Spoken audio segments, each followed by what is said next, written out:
Bien, vamos a entrar con la otra parte del tema, siempre hablando del movimiento ondulatorio. Ahorita vamos a tocar el tema de la proyección del movimiento circular uniforme. Entonces, aquí vamos a hablar sobre todo de objetos que se mueven en ese patrón circular. Bien, entonces aquí vamos a hablar siempre de la proyección. Para encontrar estas ecuaciones, primero vamos a hablar en esta primera parte del video de la posición, luego vamos a hablar de la velocidad y también vamos a aprender a calcular la aceleración de un movimiento armónico simple, pero aquí nos vamos a apoyar en la semejanza entre la proyección del movimiento circular, que no quiere decir que es lo mismo, pero sí se relaciona en base a los aspectos que intervienen. Entonces, aquí igual tocando esos dos aspectos, nos vamos a apoyar en la semejanza entre la proyección del movimiento circular uniforme de una pelota pegada al borde de un disco, que es justamente, vamos a ver aquí, lo voy a señalar, a ver, es justamente lo que nosotros tenemos aquí. Es una pelota que está en este punto negro, que está pegada a un disco que tiene ese movimiento al borde de un disco y una masa que vibra sujeta al extremo de un resorte. Esta es la masa sujeta al extremo del resorte. Esta es la relación que tiene el movimiento circular uniforme con el movimiento armónico simple. Bien, entonces hablamos de la masa que vibra sujeta al extremo del resorte como lo muestra la figura. Ahora bien, ese movimiento oscilatorio de la masa y la proyección circular uniforme de la pelota son idénticos solamente si, en este caso, se puede decir que la amplitud de la oscilación de la masa es igual al radio del disco. Entonces, si en este caso la amplitud de la oscilación, es decir, si esta pelota saliera afuera del disco que la contiene, aquí ya no podríamos aplicar el mismo efecto o la misma comparación con el movimiento armónico simple, porque aquí la característica es que el movimiento que tiene esa rotación debe ser igual al radio del disco en este caso. Ahora bien, la frecuencia angular del cuerpo oscilante es igual a la velocidad angular del disco. Entonces, este es un punto importante. La frecuencia va a ser igual a la velocidad. Si se recuerdan, en el movimiento armónico simple nosotros hablamos de una frecuencia, pero aquí nosotros vamos a hablar de una velocidad angular en el movimiento circular uniforme. También aquí el círculo en el que la pelota se mueve, de modo que su proyección coincide con el movimiento oscilante de la masa, se le denomina círculo de referencia. Bien, entonces, cuando nosotros miramos aquí este movimiento,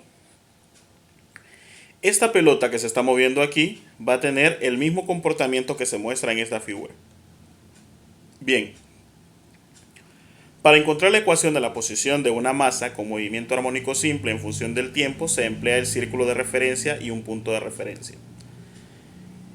Aquí es importante que nosotros podamos observar esta parte.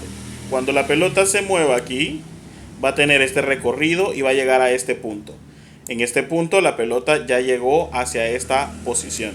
Luego la pelota empieza a bajar en este punto y llega justamente a esta parte de aquí, que está señalada justamente con una referencia en esta gráfica en la misma parte.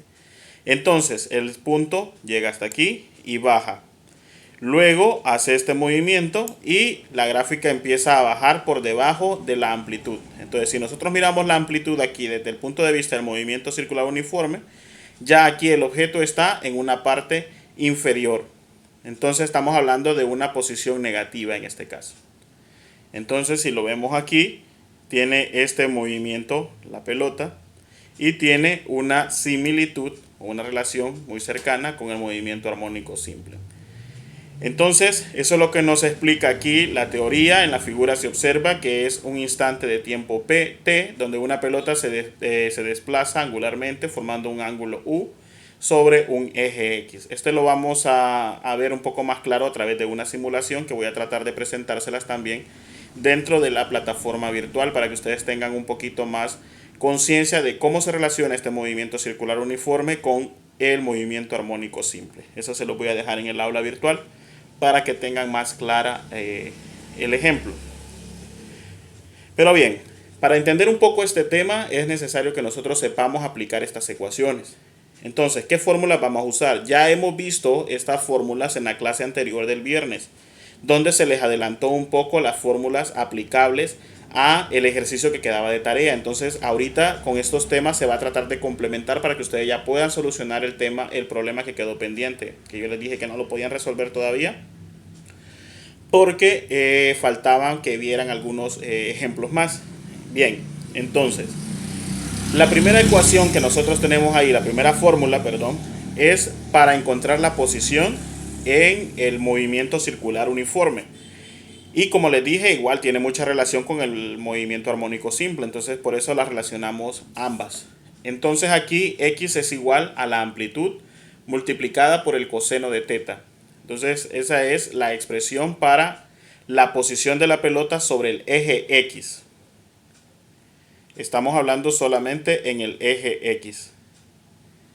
Bien, ahora bien, cuando nosotros vamos a determinar ya la velocidad de la pelota, si se recuerdan, decía de que en el movimiento armónico simple se habla de una frecuencia, pero aquí en el movimiento circular uniforme nosotros vamos a hablar de una velocidad angular que está determinada por esta letra griega que ustedes pueden observar aquí, se las estoy apuntando, es la letra griega omega.